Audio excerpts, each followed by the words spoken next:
തക്ബീറത്തുൽ ഇഹ്റാമിൻ്റെ സമയത്ത് പലരും ശ്രദ്ധിക്കാത്തൊരു സുന്നത്താണ് ആദ്യം പരിചയപ്പെടുത്തുന്ന മഹാനവർകൾ. കൈ ഉയർത്തുന്നതും തക്ബീർ ചൊല്ലുന്നതും ഒന്നിച്ചാവണം. കൈ ഉയർത്തി തീരുന്നതും തക്ബീർ ചൊല്ലിത്തീരുന്നതും ഒന്നിച്ചാവണം. അങ്ങനെ പറഞ്ഞാൽ ഇവിടെ നിന്നാണ് കൈ ഉയർത്തുക, താഴേന്ന് കൈ ഉയർത്തിൽ തീരൽ ഇവിടെ നിന്നാണ്, ബാക്കി താഴ്ത്തലാണ്. താഴ്ത്തുമ്പോൾ ഒന്നും ചെല്ലാനൊന്നുമില്ല. അപ്പോൾ ഇവിടെ നിന്നാണ് തീരേണ്ടത്. അല്ലാഹു അക്ബർ എന്ന് തീരേണ്ടത് ഇവിടെയാണ്, ചൊല്ലാൻ തുടങ്ങേണ്ടത് ഇവിടെയാണ്. അപ്പോൾ എങ്ങനെ? അല്ലാഹു അക്ബർ, അവിടുന്ന് തീരേണ്ടത്, പിന്നെ ഒന്നുമില്ല. അധിക ആളും ലോകത്ത് 80% ആളും അത് ശ്രദ്ധിക്കൂല. അധിക ആളും എങ്ങനെ കേട്ടൽ?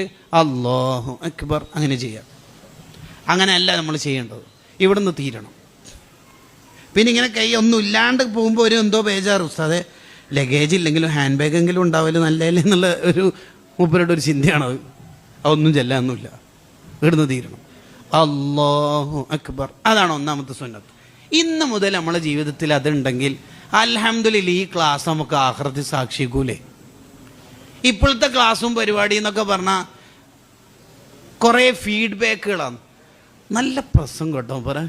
ഞാൻ അധികം യൂട്യൂബിലേ മൂപ്പരെ കണ്ടിട്ടുള്ളൂ, ആദ്യമായിട്ടാണ് നേരിട്ട് കാണുന്നത്. നല്ല രസം. ഇതിനെ കൊണ്ടല്ല എന്താ കിട്ടും?